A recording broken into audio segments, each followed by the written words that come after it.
I'm Carri Goldring with the Divorce Lending Association, and I am a Certified Divorce Lending Professional, or CDLP for short. This is part of our Divorce Literacy series here in Michigan, and today I am with Sharee, and I'm going to have her introduce herself to you and tell us a little bit about what you do, please. Sure. Well, thank you, Carrie, for inviting me to come and talk with you about what I do.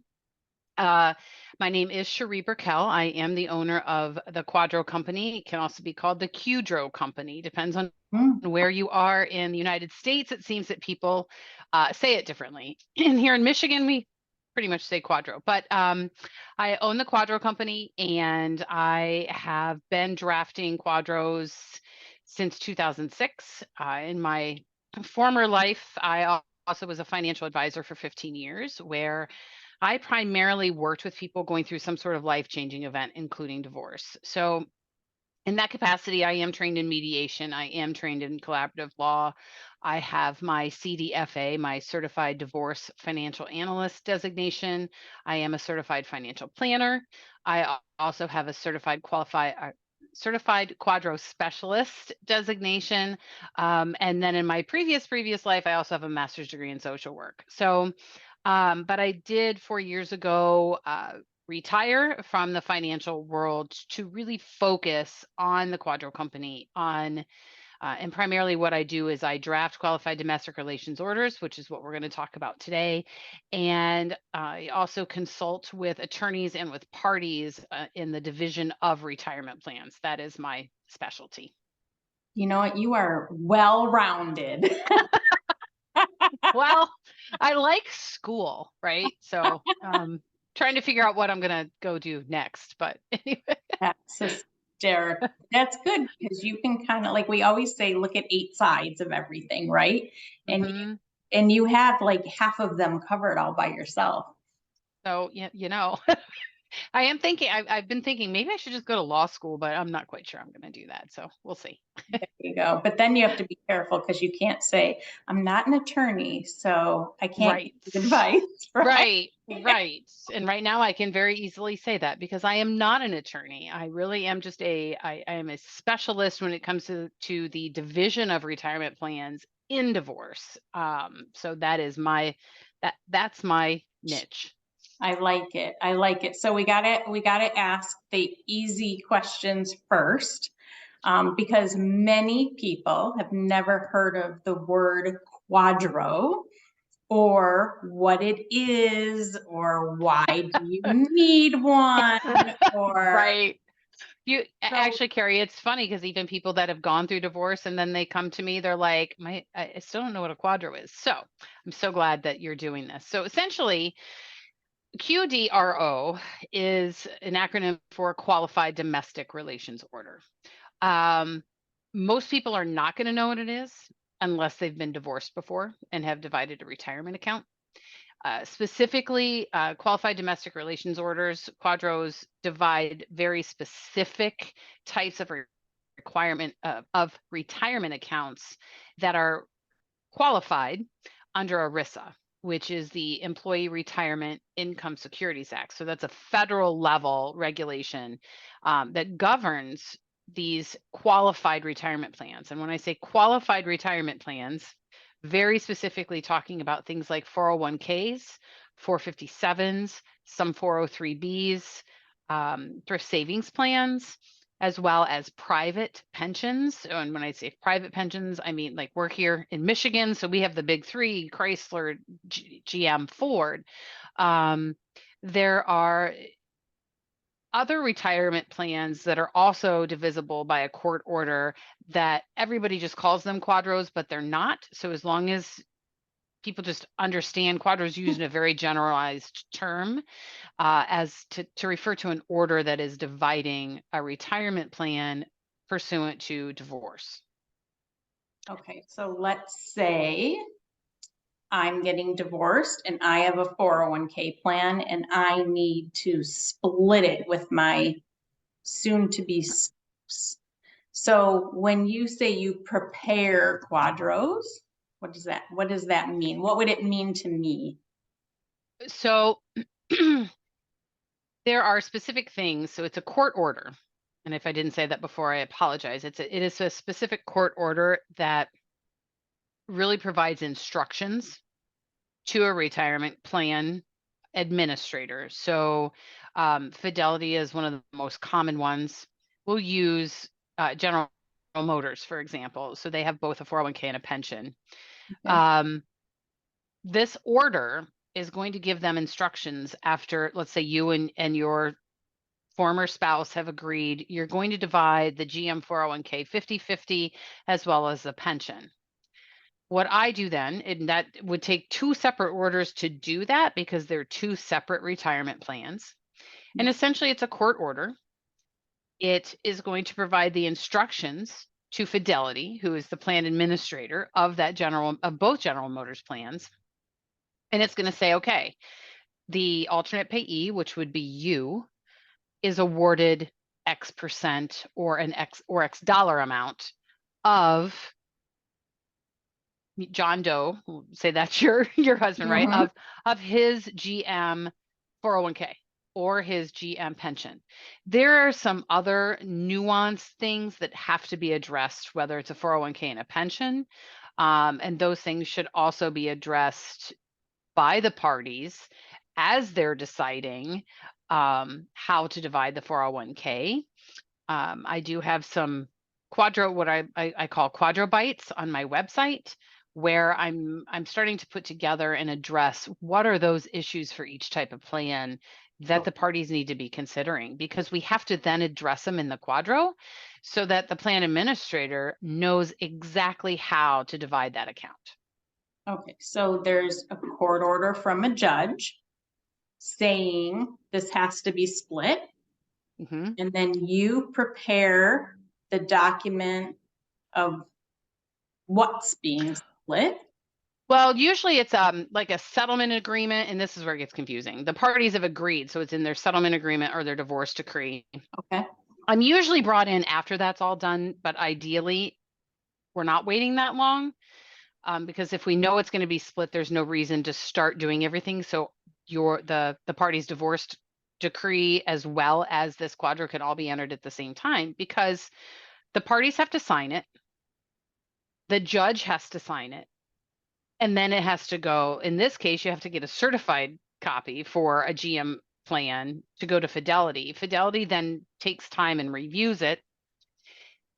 And then they communicate back to say, we accept it or we don't. So the parties, imagine, so step one, the parties know they have retirement plans. Step two, they've decided how they're going to divide them. So then they sign either a divorce decree or some sort of settlement agreement, which is really common in Michigan. Like their mediation agreement can serve as that settlement agreement. Right. Once they've decided this is how we're splitting it, that's when I can be brought in, because now it's like, okay, now I draft this separate order that's going to include everything it needs to include, that has those instructions to tell Fidelity this is what they agreed on. But yeah, it still has to be signed by a judge and entered with a court. So I think one thing that people need to understand is that it's not a fast process. I'm sure you can, you can probably speak to why in your field it's important to get this quadro done. If somebody's needing money from their 401k, it can take 3 months, 3 to 6 months. It depends on how cooperative the parties are. And if everybody's has given me what I need to have in order to write the quadro the way it needs to be written. So, and then how long does it take for the attorneys to review it and to get signatures and the judge to sign? So there's all of these different hands that are part of this. It may kind of start with me drafting that order, but there's still all these other players that are involved. And it's just really important that parties understand it doesn't happen quickly.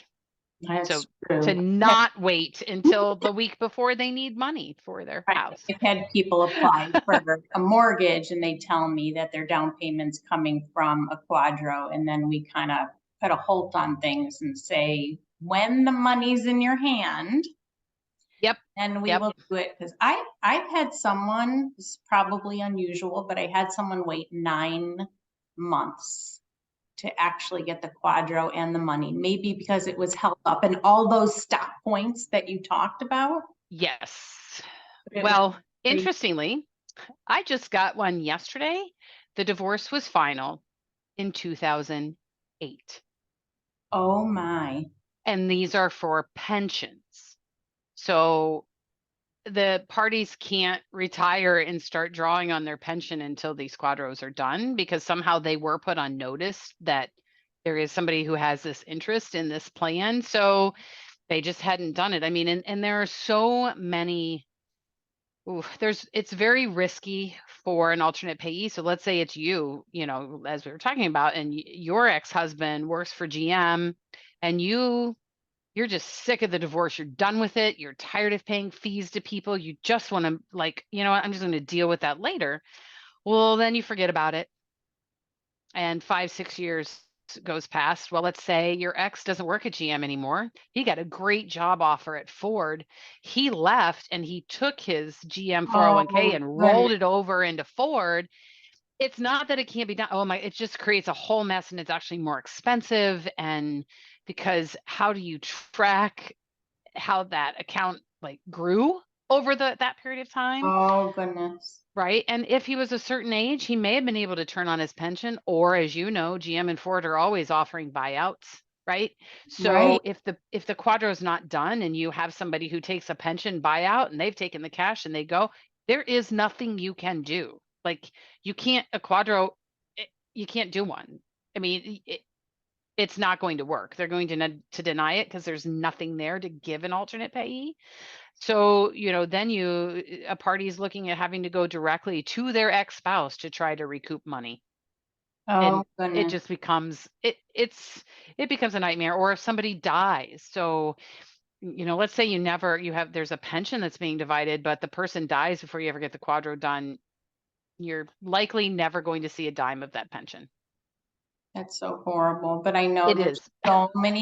so many people don't realize that once you get divorced, that's when the homework starts. Like, and you're so sick Yeah. of providing documents and papers and negotiation to get divorced. But Yeah. all that splitting and dividing typically takes place after. And you're right. That's when people are like, oh, I'm divorced. I'm I'm done. It's like, just no, no, no. done. You Right? just started. I'm sorry to tell you. There is more. So, Well, and sometimes the parties will agree to do what's called equalize accounts. So let's say, they each have a 401k, and then maybe one of them, they each have IRAs because they had previous jobs. And as long as they're the same, they're treated the same from a tax perspective, meaning pre-tax dollars, they could equalize them. The problem then becomes gathering. So let's say they decide we're going to equalize as of May 31st. So I do the equalization calculations too, if we're doing that, and everybody provides me everything. But sometimes it's just getting those statements right. And the longer you wait, the harder it is to reach back to somebody and get that information and get moving forward. So again, important. It's just beneficial and more timely to really try to get it all started before the divorce is final, while everybody still has to talk to each other, makes because sense. then we get all the information that we need much easier. And the signature, right? The participant has to sign too. So what if they come up MIA and you can't get them to sign? Now you've got to, I know, in Michigan, you can file a motion and do all this stuff. But again, it's extra time and money that. Right. And no one can be forced to do anything anyway. But Right. I've heard that a lot. Oh, I can't do my QDRO till my divorce is final, or my divorce needs to be final to do this QDRO. I've heard that over and over and over again. And As long as there is a property settlement agreement. So I have worked with attorneys and mediators where, for example, they know they're going to need to get money out of the 401k in order to buy another house. Or because that's the only way they can get the equity from the house to even move on in any way. And it's as long as there's a property settlement agreement. So they can deal with the children and all that stuff later. They can have a second agreement for that. But as long as there's that agreement that says, yep, this is what we agree to, and there is a case open in the courts, it can be done before the divorce is ever final. And even if the divorce takes 2 more years, it doesn't matter. It's we have this settlement agreement and we can go ahead and do this. So can it be dispersed prior to a final divorce or no? Yep. Oh, it can be. Okay. Yep. And then you know how the collaborative like team doesn't really file or get a case number or do anything. Yeah. So in that case, would you need your divorce to be? You would have to at least have your case number. So you'd have to know who's party A, party B, in what county they're going to file. And start that and open it, because it does have to get entered with the court and a judge has to sign it. So there's got to be some sort of case caption and judge assigned so that we can get that signed. And I like the idea of doing it ahead of time, because if you're going to put papers in front of the judge to get divorced, you might as well put papers in front of the judge and Be done. Signed at the same time. Like, Right. Concept. Right. Yeah. A lot of the collaborative cases that I've been involved in where there is a 401k, absolutely, let's just get it done. We know what you guys are all agreeing to, and everything is just sort of entered at the same time in a packet. Here you go. Yeah, that's a good organized attorney, right? Yes. And we have some good ones. We do have some good ones. So speaking of attorneys, could an attorney say, we don't need Sharee, I could do this by myself? They can. There are attorneys who are knowledgeable enough to do these. My recommendation is, whether it's an attorney or someone like me who's not an attorney, we have an attorney on staff. I'm not particularly an attorney, but the real important thing is just making sure that they actually understand what needs to go in the QDRO. And I think, we charge a flat fee, and most companies that are like me across the United States are very similar. And it's because we do this every day. We know what we're doing and we have a process. And so we can make it less expensive than having an attorney do it that could cost 4 to 6 times more than what we do, because they have to look everything. Right. It's not what they do every day. So they have to look things up, and they have, there's just more to it. So of course they can. I will say most of them don't want to. Most of them see it as a post-divorce issue, and they are fine with giving, or just they're over their skis if they try. So let's bring in someone like Sharee to do it, because I can get it done and I know what I'm doing. So, and there could be a lot of math involved, correct? There could be. Yeah. Okay. So I have a question. You had mentioned that the administrator and everyone can go put all these through, and then there's some 401k companies, if I heard you right, that could still reject this. Mm-hmm. So even though everybody agrees and there's a court order and all these other things, there are possibilities then that this may not work. Yes. And so some of the reasons for that would be the plan administrator has changed. So, for example, let's say a couple was starting to divorce and it's in the 4th quarter of the year. And, in the 4th quarter, Vanguard is still managing their plan. But at the beginning of the year, Fidelity is going to take over. So if we don't know that, and this has happened, and sometimes it's at no fault of anybody, it just happens so we draft it for Vanguard and we send it to them. But by the time we send it to them, they have already put a freeze on the account because it's going to be transferring to Fidelity. So they'll reject it because they'll say we don't manage that plan anymore. And then the issue becomes, we typically then have to wait 3 or 4 months for Fidelity to fully absorb the plan and get all of their things in place and their QDRO procedures and whatnot. And they then will start accepting QDROs to divide the plan. So that can add time that we aren't necessarily aware of. So that could be why some of my people are delayed. And of course they say, oh, there's no delay, I'm going to get it. Everything's fine. Because you just don't know. You don't know. And sometimes they're really picky about the plan name being exactly right. I mean, I'll tell you, Carrie, we see in these divorce decrees and settlement agreements where it just says they're going to divide the retirement plans 50-50. Well, what is the retirement plan? Like, I have actually said, people like, well, don't you have a database? You can just look that up. I'm like, no, I don't have access to everybody's 401k plan, so it's really important to get a statement or a benefit estimate in the case of a pension. So, because on that, it's typically going to give us the exact legal name of the plan, because a plan administrator will deny it if it's not correct, or they Wow. can deny it if it's not correct. They can also deny it if the parties say that they're going to exclude the premarital portion, and they say, and they give that date, but the plan administrator wasn't the plan administrator at the time. They don't have that value. So they'll kick it back and say, we don't know what the value was in 27, so we have to deny this, which then opens it up to, okay, now we've got to reach out to the participants and they've got to see if they can track down the value.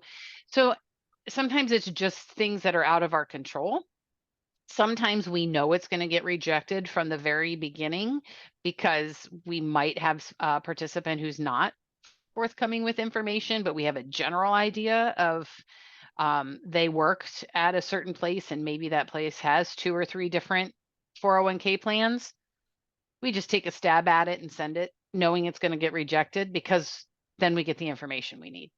I know why attorneys don't do these now. That is why. I just figured it all out. That's why. I mean, there's just these little tricks and secrets that we know where it's like, okay, I know, I can tell if you're giving me this and here's what we're going to do. And it might take a little longer, but we're going to get that information that we need. We know it's going to be rejected, but there's just a couple things, and it might be, let's just send the copy of your divorce decree. I know it's going to get rejected, but it puts the plan on notice and they'll freeze it so that the participant can't retire and start drawing on their pension or anything.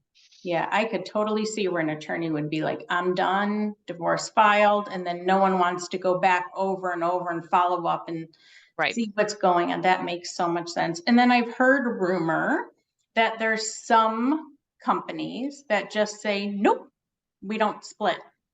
Is that true? Well, it depending on the type of plan. So, and I'm always like, it's just really important.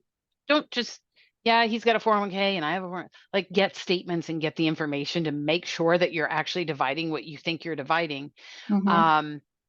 I think it's more, and maybe you're thinking of this because this is a recent thing where, like, TIA-CREF, for example, will no longer do a retroactive divorce date.